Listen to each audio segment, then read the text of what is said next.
Welcome to RidgeLife, I'm Tim, and today we're going to be changing the blades on our Land Pride RCR1872 rotary cutter.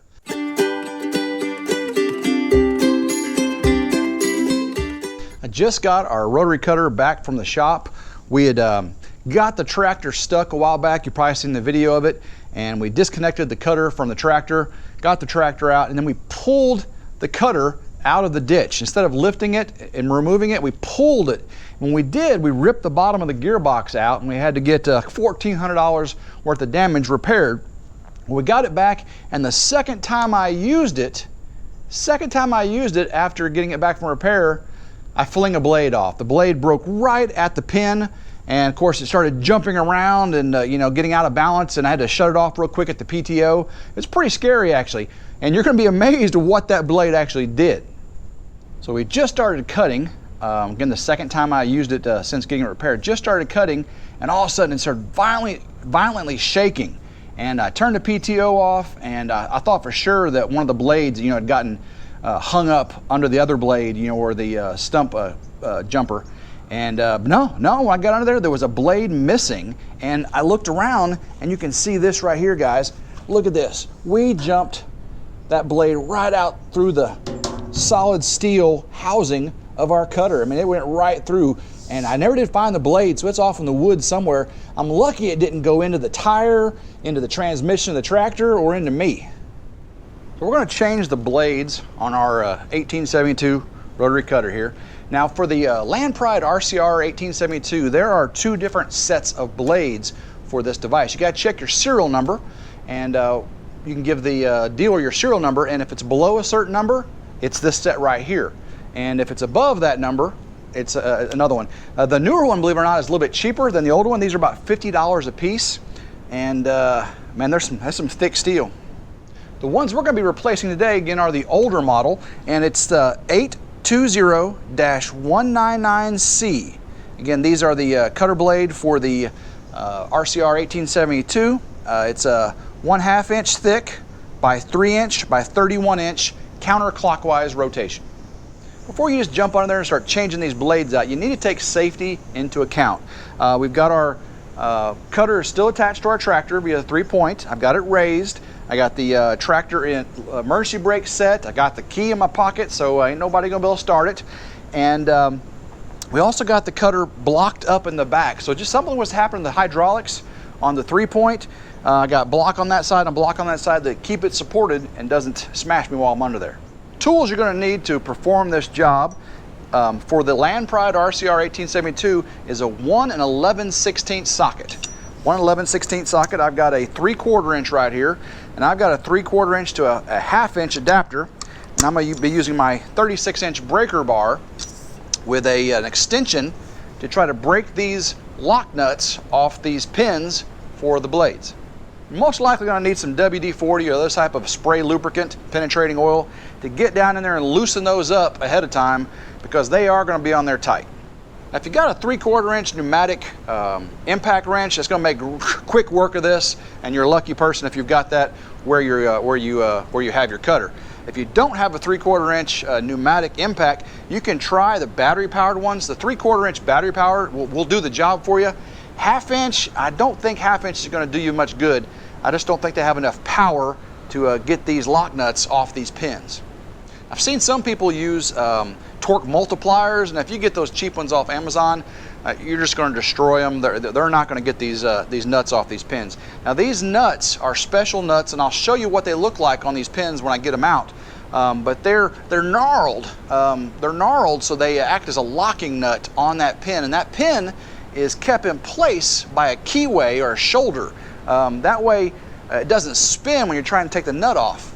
On the back of the cutter, on the top, behind the gearbox, there's an access port, a little plastic insert. You pull that plastic insert out, and you can spin your blades around until the nut lines up with the hole. This is going to give you access to take off your blades. You just spin the stump jumper around until you see the nut there, and then you'll stick your socket down through the hole, and you'll be able to loosen the nut. Once you got the access port off, you'll again rotate the stump buster till you can see your nut down the hole. Now I recommend you spraying some WD-40 or other lubricant down on that nut a day or so before you need to get it off if you have time. Those nuts are torqued on there at 450 foot-pounds. I don't even have a torque wrench that goes near that high. So that they're on there almost like welded on. It's going to be a bear getting them off. So let's go ahead and get our 1 11/16 socket on there and get it lined up where you can get some good torque on it. Now I got a 36-inch breaker bar here, and it probably won't be enough to get this thing loosened up. They are on there tight, but you can pull and it will start to bend. You don't want to break. Using the 1/2-inch extension, I lose some torque on this. I can take that extension off and get a little closer down. And of course, if you had all 3/4 equipment, that'd be a lot better. I really don't want to break anything, but okay. And one thing I can do is you can add a pipe extension or something on the end of this. I've got an old fence post driver here. I'll just add that to the end of it.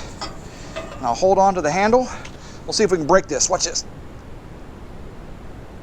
Oh yeah, there it goes, guys. There it goes. Oh, we got it loosened up. So there's that one. I'm gonna do the same thing to the other side. So I'm just gonna rotate it around till I get the nut exposed. There we go. There's the next one. Again, I've had this one soaking with WD-40 for a couple days as well. Again, you want to make sure you get it to where you can sit it. And we'll see if I can break this one. That one's already loose. Once you've got the nuts loosened, then you can use an impact driver or whatever you got to finish getting the nuts off. Take off my breaker bar.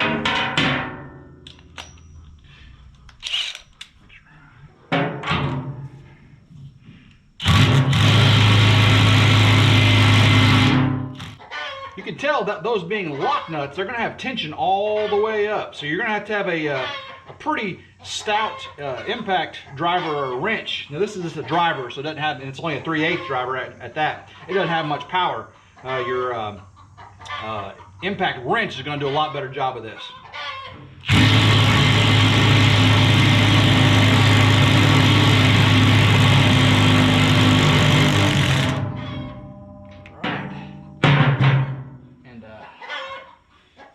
We got that nut off there. And there's a washer also. With the washer, make sure I keep that all situated the way it is. Now, normally you gotta drive that pin out, but that pin fell through for us. If it's been on there for a really long time, you may have to pound that in. And I would keep the nut on the top of the bolt flush, and you can use wood to pound it in. If you do metal to metal, definitely don't want to mess up the threads on your pin. Here's our blade and our pin we just pulled off. Here we can see our pin. Again, this comes up from the bottom like this, and then this is the keyway that locks the pin in place to keep it from spinning. When you put the blade on, you want the part that rises, or the part that's bent up, to rise. You don't want it to be down. You want the cutting blade like facing up, and this lifting edge that lifts the grass blades up. You want it lifting up. All in all, you can see this blade isn't worn too much, but it definitely is bent. And the fact that the other one broke off, I am going to change both these blades at the same time. You don't want a new blade and a worn blade on. You'll get a balance issue. Here we can see this broken blade, and that's 1/2 inch thick, and looks like it may have been damaged a while right there. And you can see right here is where it broke off eventually. So it looks like it had been cracked for a little while before it gave way the other day, because you can start to see some of that rusting area in there. If it had all given away at the same time, it had all been shiny like that. So this did crack previous. Right, looking under the cutter, we can see our stump jumper here, and we've hit some things with it. You can see how it's bowed up, and right just before the blade sections. And right here you can see the keyway. This is the keyway that the pin goes in, and the key that keeps it from rotating. And so we're going to insert our blade from the bottom here with our pin, and we'll get it hand tight, started from above, and then we'll tighten it through the hole in the top of the cutter. Get our blade, we'll make sure that the portion that is bent up, so the cutting edge, the sharp edge is facing up, and the part that is bent up is up. It goes on the bottom. Get my pin, Go through the hole here. Things are pretty heavy. You gotta line it up with the, there we go. Once you get it lined up with the key, then of course you put your nut on the top and just get it started. Once you get it started, then you'll be able to tighten it from the top. There we go. Same thing with this blade. So the key is on the inside there. Get it lined up. There we go. Get our washer and our nut on there. Get it started. All right. So when we get these things tightened, we'll come down here again and we're going to check that our elevation of our blades is the same on each side. We'll spin it around and check how far they hang down. We've got our nut started, and then we're going to, with our impact driver, we're going to just see if we can get them snugged up there.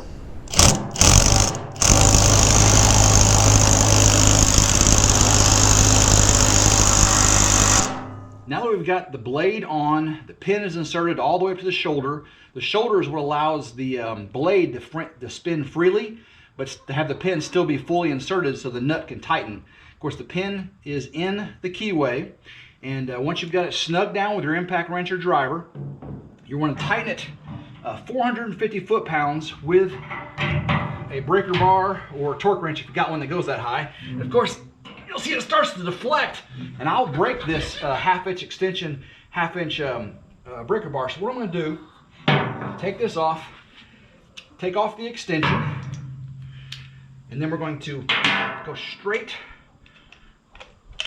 with the breaker bar down to the nut. That taking that extension off allows one less thing to fail. Get it turned, and then I'm going to have to use that fence post driver I had before. I'm going to slide that on there, and we're going to tighten it with this. We don't want to break anything. So if I can get a little bit of a movement, there we go. If I get a little bit of movement, that's tucked snug and tight. Ugh, okay, if I go any harder, it's going to break. So that is tight. Let's move it around to the next side. We've got the next nut lined up. Let's see if we can get it tightened. Well, by hand a little bit, we can't. Let's get the extension on there. Put my leg up against it, see if I can get a little bit of tight. Okay, that's as far as it's going to go. That is snug tight.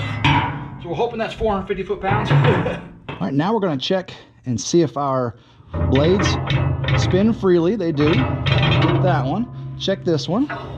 See if it spins freely. It does. Now we're going to check the deflection. See if they're hanging down about the same. So I've got our blades perpendicular, and we can just make sure that they clear, and they're about the same height as we go around. So we can see where this one is, just right above it. Come back around with this one, and about this. Hangs a little bit lower, but it clears. I hope you all enjoyed watching us change the blades on our RCR1872 rotary cutter by Land Pride. They're big, heavy blades, but if you have the right tools, you can do it fairly simple. Please make sure you're following all safety precautions when working on your rotary cutter and your tractor. Make sure someone at least knows where you're at and what's going on. So until next time, hope everyone has a blessed day, and go Ridge Life.